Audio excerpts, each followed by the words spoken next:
지난번 40번 문제에서 제가 선지 3번에 대한 설명이 부족해서 다시 수정해서 좀 올리도록 하겠습니다. 자, 여기 보면은 타이완에서 타이완 대만이죠. 일본 육군 대장 기니치, 당시 일본 천황의 이제 장인이기도 한데, 이 사람을 저격한 사람은, 이분은 이제 의열단이 아니라 그 무소속으로서 조명하 열사가 되겠습니다. 네.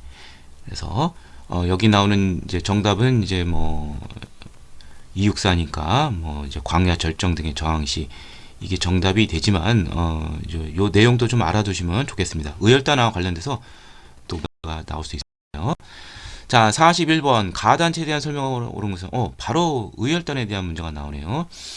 자, 이중교 폭파 사건의 주역은 김지섭인데, 자, 대지진 때 1923년 관동 대지진이 있었죠. 이때 조선인 학살이 도화선이 돼서 민족 감정에 불같이 일어났었죠. 이때 이제 김지섭이 천황이 사는 동경 궁성 이중교 앞에서 폭탄을 투척을 했습니다. 자, 이것은 바로 의열단이 되겠고요. 자, 다음 슬라이드에서 이제 의열투쟁 전체를 제가 조명을 할 텐데, 의열단에서 꼭 알아둘 이제 주요 인물은 이제 김상옥, 종로경찰서에 폭탄을 투척했죠. 그 다음에 김익상, 조선총독부, 그 다음에 나석주 열사, 경제적 착취기관인 동양척시 주식회사와 식산은행에 폭탄을 투척을 했습니다. 그 외 의열단 소속이 아닌 사람 좀 알아두고요. 또 한일애국단 소속의 이봉창, 윤봉길 뭐 잘 알겠죠. 자, 의열단은 김원봉이 1919년 만주 길림에서 조직을 했고요. 역사학자인 유명한 신채호 선생님이 의열단 선언을 작성께 부탁을 해서 의열단 강령으로 삼았습니다. 그 이름이 바로 조선혁명 선언이 되겠죠. 신채호 선생의 1923년에 작성을 했습니다. 김원봉의 요청으로 된 거죠. 자, 나머지 보도록 하죠. 김구가 중국 상해에서 조직을 했다. 의열단과 같이 쌍벽을 이루는 의열투쟁 조직, 바로 한인애국단이 되겠고, 여기에 유명한 이봉창, 윤몽길 의사가 여기에 소속이 되어 있습니다. 자, 그 다음에 비밀 행정 조직인 연통제를 운영하였다. 국내를 연결하는, 자, 이곳은 대한민국 임시정부가 되겠고요. 신흥 무관학교를 세워 무장투쟁을 준비했다. 서간도 삼원보 쪽에 이제 설립이 된 것이죠. 이것은 주로 비밀결사 애국계몽운동단체 신민회 회원들, 이제 그 이회영, 이시영 형제 등, 이상용 선생, 석주 이상용 선생 등이 이 지역으로 집단 이주를 했었죠. 그 다음에 조선 총독부에 국권 반환 요구서를 제출하였다. 이건 1910년대 비밀결사 형태의 항일 조직인 독립의금부가 되겠죠. 최익현의 제자인 임병찬이 1912년에 설립을 했습니다. 자, 그래서 정답은 3번이 되겠습니다. 자, 그래서 의열투쟁을 한번 정리를 해보면은 1919년 이제 그 강옥유 대한노인단 소속이에요. 나이가 이제 60이 되어서 이런 의열투쟁을 한 그런 멋진 모습을 보였습니다. 사이토 총독에게 폭탄을 투척을 했습니다. 그 다음에 의열단, 이제 박재혁, 뭐 조선경찰서, 자, 김익상, 자, 이 사람은 좀 잘 알아두고요. 조선 총독부에 폭탄을 투착을 했고요. 이제 다나카라는 또 육군 대장을 이제 상해 그 황포탄이라는 데가 있는데, 여기서 이제 저격을 했습니다. 성공하지는 못했지만, 아무튼 이 조선 총독부, 이게 뭐 일제 통치의 상징이니까 굉장히 중요한 일이고요.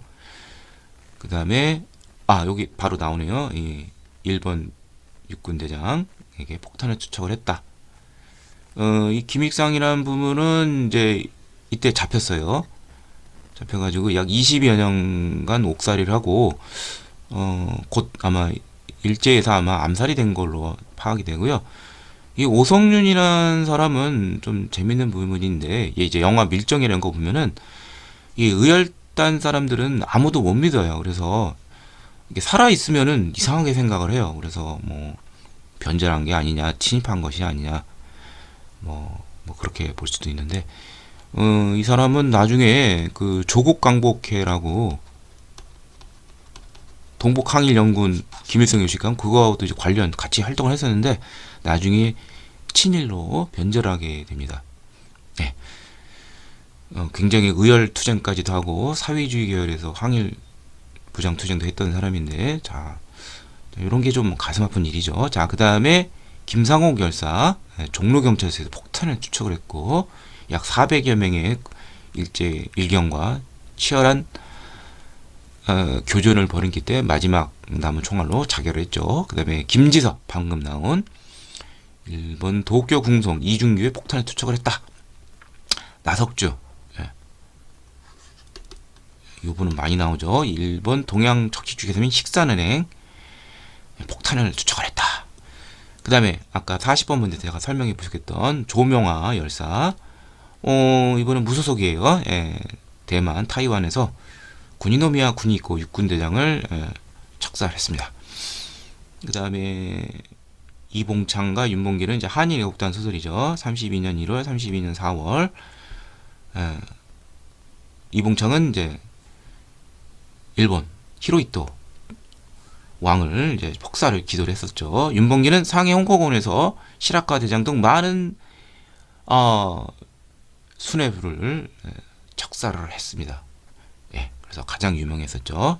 이 두 사람은 뭐 한일애국단 소속이라는 거 꼭 알아두시길 바랍니다. 자, 42번 다음 자료에 나타난 민족운동에 대한 설명을 온 것은 3대 일제야 민족운동, 대규모 민족운동이 있죠. 3.1운동, 60만 세, 그 다음에 광주 항일 학생 이거가 있죠. 1919, 1926, 1929. 자, 그 중에서 이건 뭐냐? 광주 학생이 나와요. 그렇다면은 이건 뭐 광주 학생 항일 이거가 되겠죠. 자, 이거는 3.1운동 이후 최대 항일 민족 운동으로서 모든 학생들이 거의 같이 동참을 했습니다. 대단한 운동이었죠. 자, 나온 것처럼 이제 광주에서 나주로 통학하는 그 열차에서 희롱당한 여학생과 이제 일본인 학생, 가해자 일본인과 한국인 학생들 사이에서 이 문제가 이제 치고받는 문제가 있었는데 이거를 차별 대우를 해서 도저히 묵과할 수 없는 것이죠. 자, 그래서 여기에 이제 같이 동맹유학을 하면서 같이 참여하기도 했었죠. 자, 그래서 근데 이 시험 문제 뭐 이거 나오는 게 공식이 있죠. 누가 또 이거를 확산시키는데 일조를 했느냐? 좌우 합작 단체 신간회가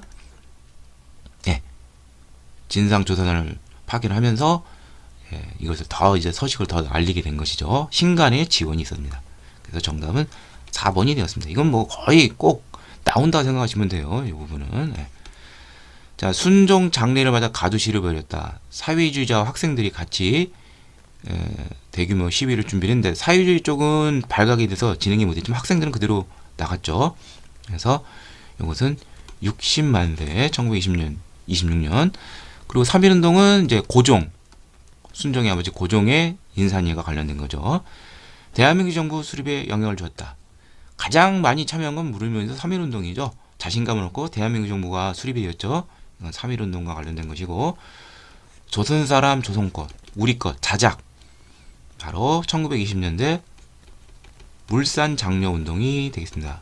조만식 등 조선 물산 장려회 평양에서 시작을 했죠. 전국으로 확산이 됐죠. 일본 프랑스 노동자들부터 격려 정보를 받았다. 이거는 일제와 최대의 노동쟁인 원산 총파업이 되겠습니다. 1929년에 있었죠. 자, 그래서 정답은 4번. 광주 학생 항일 운동. 43번 교사의 질문에 대한 학생의 답변으로 가장 적절한 것은 자, 조선 민사령을 개정하여 민사법의 어떤 개정이죠. 일본식 시명을 사야도록 가용하였습니다. 이렇게 개정한 이후 일조 존재. 자, 이게 유명한 이제 이른바 창씨 개명이죠. 자, 이런 것을 우리는 뭐라고 그러냐? 우리의 어떤 민족 정신 이거를 말살하는 거죠. 일본인과 완전히 동화시켜서 전쟁으로 끌고 나가는 거죠. 민족 말살 정책이라고 하고 구체적으로 일제가 대규모 전쟁을 1937년 중일전쟁 나중에 태평양 전쟁 하면서 더욱더 확대를 거듭하죠. 예, 그 이유가 되겠습니다. 자, 이 민족 말살을 정책의 일환으로 이런 창씨 개명뿐만 아니라 또 뭐도 있었느냐? 뭐 신사참배라든지 뭐 궁성요배 또 이제 황국 황국 신민화 정책이라고 하죠. 예. 다 일본을 완전히 동화시키는 거죠. 신화된 백성으로. 한국 시민의 서사 이런 걸 막 암송을 강요하게 됐었죠. 자, 그 다음에 실질적인 정책으로는 이른바 1938년 4월에 총동원법을 국가 총동원법을 제정을 해서 인적, 물적 사를 하게 됩니다. 강제로 가는 것이죠. 예, 뭐 징용, 징병, 뭐 징병 이전에는 이제 그 지원병 제도를 했었죠. 징병을 가장한. 그 다음에 물적 수탈은 이제 공출, 대가성 없이 그냥 가져가는 것이죠. 그래서 미곡, 쌀 같은 거, 식량, 그 다음에 금속, 쇠붙이는 다 가져가죠. 뭐 이런 거 등등등등. 그리고 이제 인적, 이제 그 수탈에 또 여자들도 여기서 벗어날 수가 없었죠. 여자들도 강제로 끌고 가는 거. 여기다가 4번이 되겠습니다. 여자 정신 근로령. 여자까지도 근로령.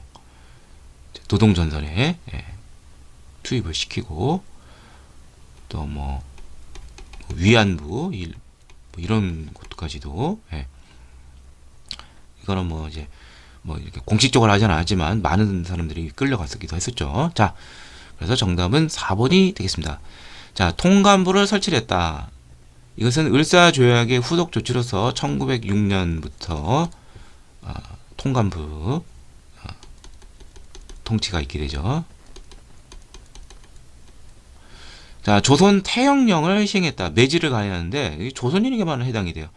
이건 1912년에 실시가 돼서 1920년까지 존속을 했었던 야만적인 형편이죠. 1910년대 그걸 이제 무단 통치라고 그러죠. 그의 상징이 되겠습니다. 또 하나가 같이 곁들이는 게 헌병경찰제, 또 직결처분예. 헌병이 그저서 판사처럼 형벌을 부과할 수도 있죠. 동양척식 주식회사를 설립을 했다. 이거는 이제 한일합방 이전에 벌써 설립이 돼서 1910년대 토지조사삽 때 혜택을 많이 누렸죠. 정답은 4번이 되겠습니다. 다음 44번 가 인물에 대한 설명으로 옳은 것은 자, 항복 전에 조선 정무총감 엔도 등이 항복이라는 건 이제 8.15 해방을 말하는 것이죠. 일본인들의 생명을 지속하기 위해 자, 일제가 이제 1945년 8월 15일 날 항복을 하는데 뭐 그 직전에 이미 이제 선언만 앞두고 이제 준비가 돼 있었죠.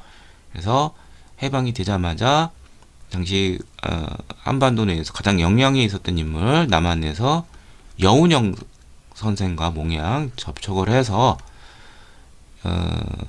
뭐 이제 일본인들 무사하게 생명과 재산 이렇게 해서 귀국하게 하면 좋겠다 해서 이 사람에게 행정 치안권을 맡기죠. 그래서 그 결과 생긴 것이 바로 뭐냐?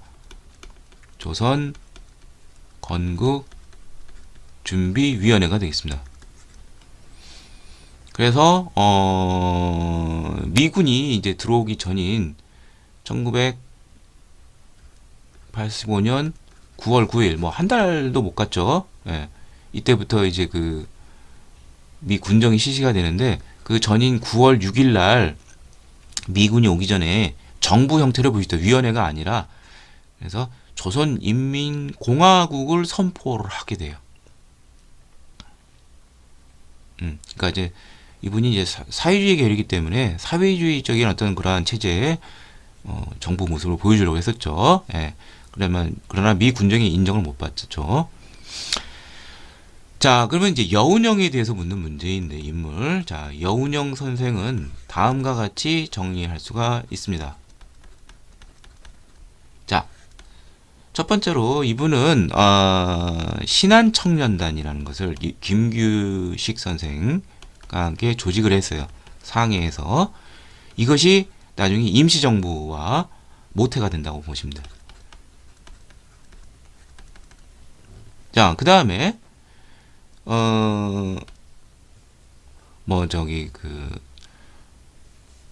쭉 나가다가 이제 뭐 굵직한 것만 몇 개만 얘기를 하면은 방금 나온 이 조선 건국준비위원회 이전에 그 모태가 되는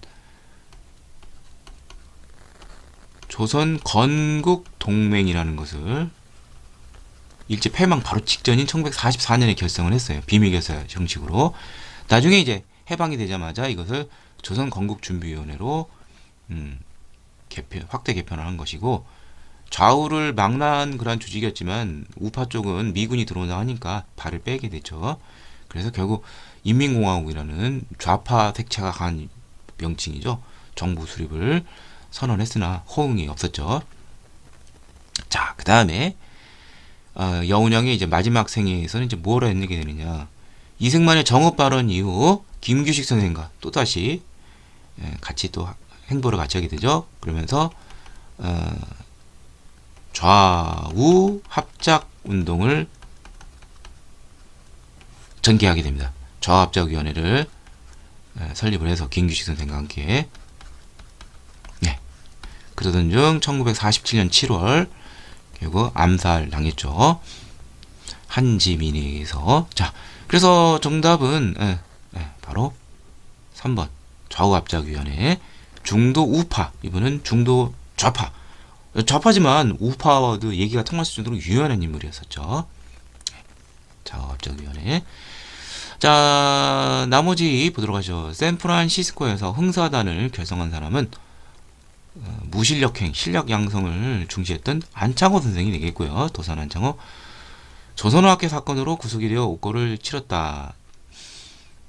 조선학회 사건은 1942년 국내에서 있었던 일인데 조선학회 회원들 대부분이 다 구속을 당했어요.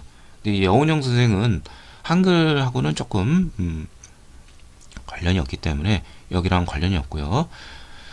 자, 반민특위조사위원회 활동하였다.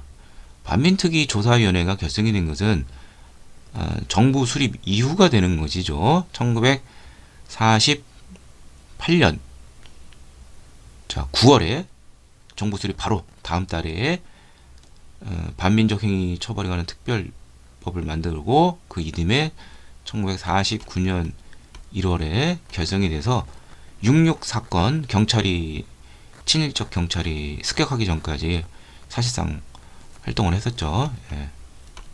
이때예요. 이분은 47년 7월에 돌아가셨고, 그러니까 해당이 안 되고, 미국에서 귀국하여 독립촉성중앙협의를 했다. 이거는 우남 이승만 박사가 되겠죠. 자, 정답은 3번이 되겠습니다. 45번 전쟁 중에 있던 사실 옳은 것은 뭐 45번 이후에 뭐 전쟁 나면 뭐 나올 게 뻔해요. 6.25 전쟁이죠. 대동강철교 유행군 중국군. 왜 중국군이라고 하지? 그래서 그냥 중공군이라고 그러지. 자, 한파가 몰아치는 한겨울 어쩌고저쩌고 나와 있습니다. 자, 1950년 6월 25일에서 1953년 7월 27일까지 있었죠. 자, 에치슨 라인이 발표되었다. 이건 6.25 전쟁 바로 직전인 1950년 1월에 발표된 것으로 미 극동 방위선에서 한국이 제외된 것이죠.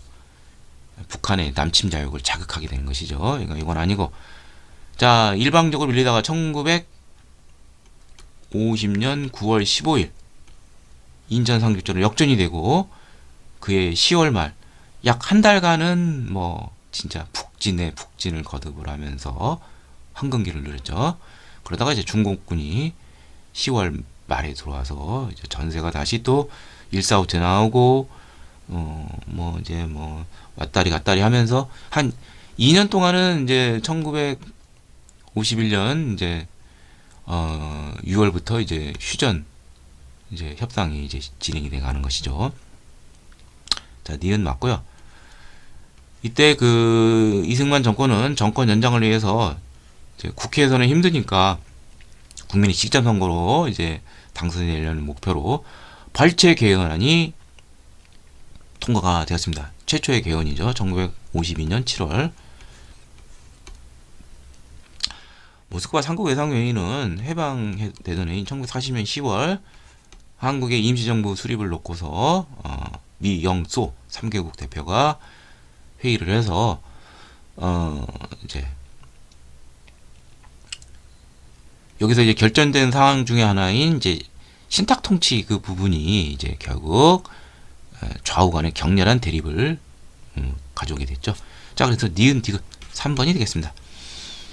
46번 다음 뉴스가 보도된 정부 시기의 경제 상황으로 옳은 것은 자, 이제 해방 이후 경제 상황 많이 물어보는데 자, 서울 부산 간 고속도로 준공식이 대구에서 열렸습니다. 마지막으로 경부고속도로가 완공했다. 2년 5개월간. 바로 1970년 준공이 된 1968년부터 시작을 해서 자, 이거 박정희 정부죠. 자, 고속도로를 닦았다. 이거 왜 그러느냐? 박정희 정부는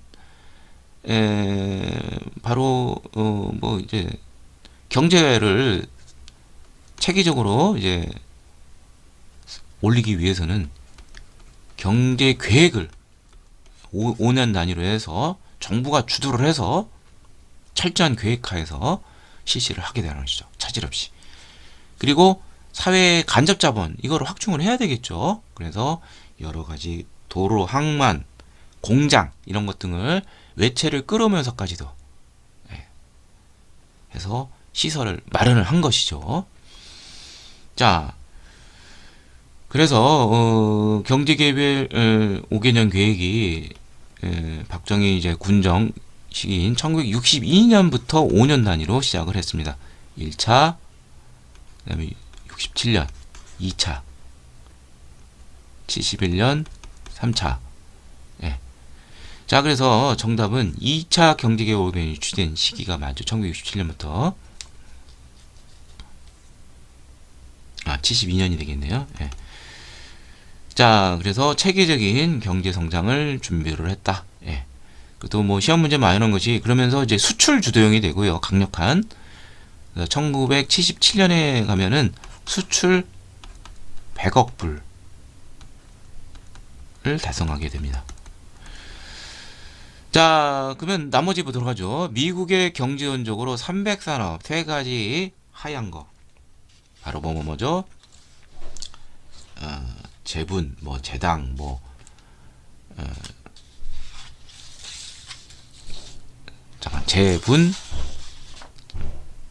하얀 거 3개, 재당, 설탕, 그 다음에 저기 면직 이쪽이 되겠죠. 예. 그래서 자, 요거는 이승만 정부가 경제 원조라고 되어 있죠. 바로 1950년 6.25 전쟁이 나면서 이제 원조를 많이 받게 됩니다. 그래서 300산업 다시 한번 뵙지만 밀가루, 설탕, 면화. 자, 요거를 기반으로 해서 이제 설탕하고 뭐 이런 쪽으로 해서 소비재 삼성이 많이 컸었죠. 또 이제 건설 쪽으로는 이제 전후 복구 이런 과정에서 현대가 이제 많이 후원을 많이 받았죠. 자, 그 다음에 귀속재산 처리를 위해서 신한공사가 설립이 됐다. 그러니까 이건 이제 1950년대 이승만 정부가 되겠고요. 일제가 남기고 한 재산, 이거는 이제 미군정 시기가 되겠죠. 미군정이고 대한민국 정부가 아니고. 대통령 긴급명으로 금융 투명화를 위해서 금융실명제 1993년에 있었던 일이죠. 김영삼 정부죠. 자, 최저임금 결정을 위한 최저임금위원회가 설치되었다.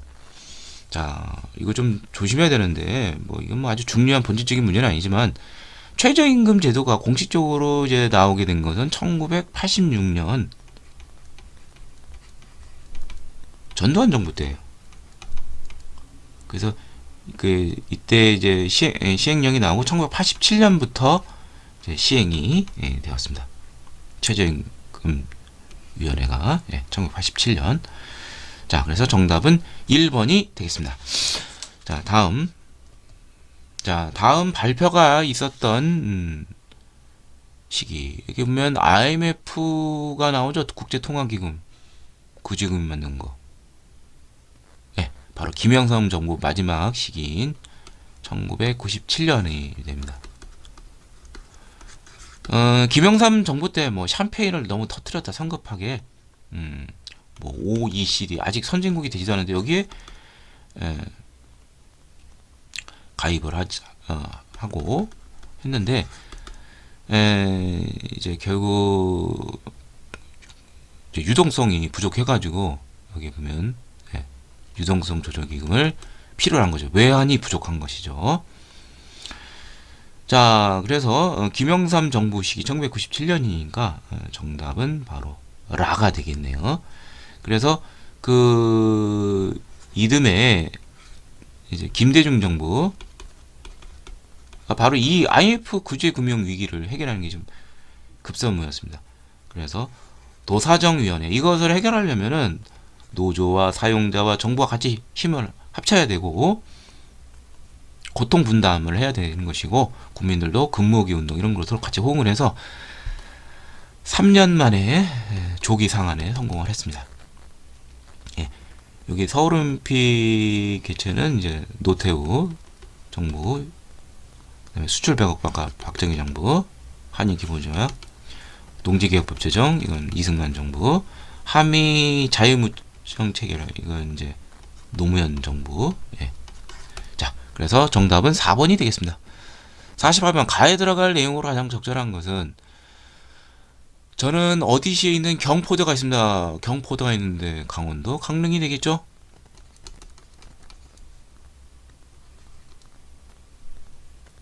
자, 강릉의 어떤 문화유산 뭐 이런 거 관련된 것인데, 뭐 선교장, 주거생활, 당간지주, 여기 보면 오죽헌이라는 데가 있죠. 율곡이가 태어난 이것을 추천합니다. 뭐 이거 쉽게 알 수가 있죠. 강릉은 뭐 이와 관련돼서 많이 물어보는 것이고요. 관동 팔경 중앙인 경포대가 있다는 거.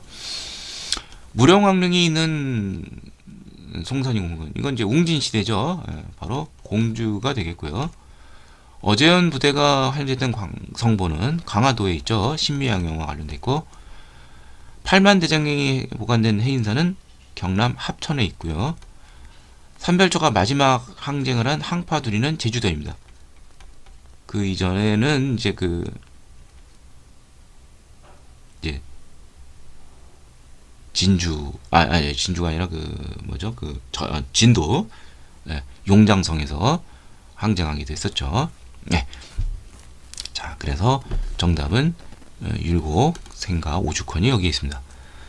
49번 민주화운동. 자, 3대 민주화운동. 뭐 1점짜리죠. 뭐 나오게 뻔한 거죠. 뭐 쉽게.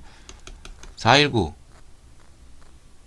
그 다음에 5.18, 6월 민주항쟁, 그에 뭐 소소하게 뭐 나오기도 하겠지만 이 세 개 가장 근간이 되는 것이죠.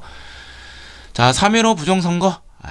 자, 이건 이 4.19 혁명과 관련된 것이죠. 이승만과 자유당 정부에. 자, 이건 시민혁명이고 성공을 했습니다. 그러니까 5.18 외에는 성공을 했다고 보시면 돼요. 5.18은 너무 많은 피를 흘렸고요. 자, 그래서 당시 대통령 이승만이 하야하는 결과를 가져왔다. 정답은 2번이 되겠고요. 시민군이 조직되어 계엄을 행했다. 이건 5.18 광주 민주화운동이 되겠죠. 호헌 철폐, 독재 타도. 그래서 호헌이라는 거 헌법을 유지하겠다는 전두환 정부 당시 간선제였었죠. 그래서 직선제를 요구했었죠. 거기 바로 관련된 것이 바로 6월 민주항쟁이죠. 삼선개헌 반대 범투쟁 국민행을 주도했다. 이건 이제 박정희 정부 때인 1969년에 있었던 일이에요. 그러니까 여기는 뭐 크게 나오지는 않지만 이건 심지어 이제 박정희가 이제 삼선까지 한다니까 너무 오래 한 거 아니냐. 이미 5.16 혁명부터 시작을 해서 8년을 했는데 이제 또 다시 이제 당시 4년이었으니까 더 해먹겠다는 것이니까 당시 여당 내에서도 조금 반란이 좀 있기도 했었어요. 아무튼 그렇고요. 그 다음에 장기 독재를 비판하는, 여기서 이 장기 독재는 유신. 삼선에서 끝날 줄 알았더니 1972년 유신을 선포를 하니까 여기에 대해서 거기뿐만 아니라 완전히 그 철저한 독재 헌법이죠. 뭐 긴급 조치 뭐 이런 말도 안 되는 뭐 그런 게 있고요. 그래서 1976년 3일 1일 날 종교 제야 지도자들 중심으로 3일 민주국선이 발표되기도 했습니다. 그러니까 1976년 그러니까 박정희 정부가 되겠죠. 3, 4번은 관련된 것이죠. 자, 그래서 정답은 2번이 되겠고요. 50번 가와 나 사이 시기에서 사실 옳은 것은 자, 남북 간의 통일을 위한 노력. 자, 그게 세 개가 있죠. 1972년 7.4, 1991년 12월 남북 기본 합의서, 2000년 6.15 공동선언이 있습니다. 자, 그럼 보도록 하죠. 남북 간의 제반 문제를 해결을 위해서 남북 조정회의가 정식으로 발족을 했다. 자, 7.4 남북 공동선언은 자, 자주, 평화, 민족의 대단결, 이 3대 모토란 3대 원칙이 확립되고 여기 나온 남북 조정위원회가 발족을 하고 직통전화 이것이 이제 가설이 됐죠. 자, 그러니까 이거는 1972년이고, 그러니까 이거는 7.4 남북선언은 빼야 되겠죠. 사이식이니까. 그 다음에 뭐 남북 고위급 회담이 막 열리고 남북 기본 합의서를 채택했다. 자, 남북 기본 합의서는 이제 노태우 정부 때 있었는데 남북 간의 현실을 인정을 하고 중요한 것은 잠정적이고 특수한 관계이기 때문에 그렇다면 어떻게 되느냐? 우리는 화해와 불가침을 하고 교류 협력도 하고 그 남북 기본 관계 이제 그 한반도 비핵화 공동선언 설치해서 핵무기도 이제 하지 말자 뭐 이렇게 했는데 뭐 무용지물이죠. 네. 그래서 요 사이 시기에 있었던 일. 자, 요게 이제 3점짜리인데 주로 많이 나오는 것이 전두환 정부 때 얘기가 좀 많이 나와요. 그래서 1985년 그 수재가 났는데 뭐 이때 뭐 북한에서 우리를 원주 주겠다고 해서 그럼 우리도 뭐 좀 대가를 줘야 되지 않느냐. 그래서 이때 이산 가족이 이것을 계기로 해서 처음으로 일회성인 것이죠. 방문은 고향 방문을 서울과 평양이 교차로 하게 되었습니다. 그래서 정답은 5번이 되고요. 이게 전두환 정부 때 있었던 일이죠. 자, 그러면 6.15 공동선언 이건 2000년이고 자, 그 다음에 금강산 육로관광. 자, 해로관광도 아니고 육로관광이면 뭐 일단 문제를 푸는 거에는 지장은 없어요. 그런데 이제 뭐 정확하게는 안 하는 게 좋겠죠. 김대중 정부 햇볕 정책이라고 그러죠. 대북 포역 정책이 이제 확대가 되는데 이제 해로 관광은 이제 1998년 이제 정주영 회장이 이제 소떼 방문을 기하로 해서 이제 금강 관광이 시작했는데 처음에는 이제 회로 해상으로 이제 시작을 했었죠.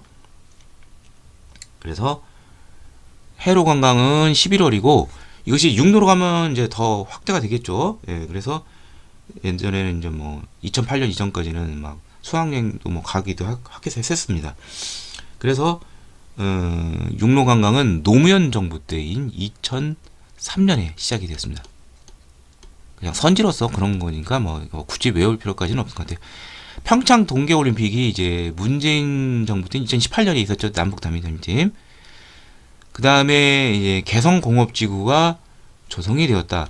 자, 개성공단 설립에 합의한 것은 6.15 공동선언의 후속 조치로 관련이 되어 있어요. 경의선 연결, 뭐 개성공단 설치, 그 다음에 이산가속 성공, 요 세 가지가 핵심 내용인데, 이것이 이제 직접적으로 실무적으로 이제 조성이 된 것은 이제 노무현 정부 때죠.